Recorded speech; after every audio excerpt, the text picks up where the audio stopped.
51, final de jogo dramático do Majestoso, seria o cruzamento para boca do gol de cabeça, o toque é gol do São Bernardo. Gol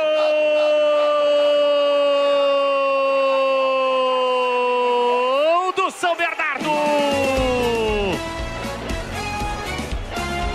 No cruzamento, a zaga não tirou. Parece que foi o Lucas Lima. Vou precisar do auxílio dos amigos. Houve desvio ali, o Lucas Lima pegou a bola, saiu comemorando. Teve outro jogador do Bernardo, o time da Ponte está reclamando.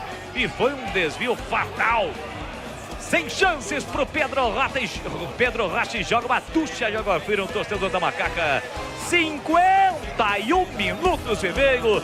O São Bernardo empata o jogo.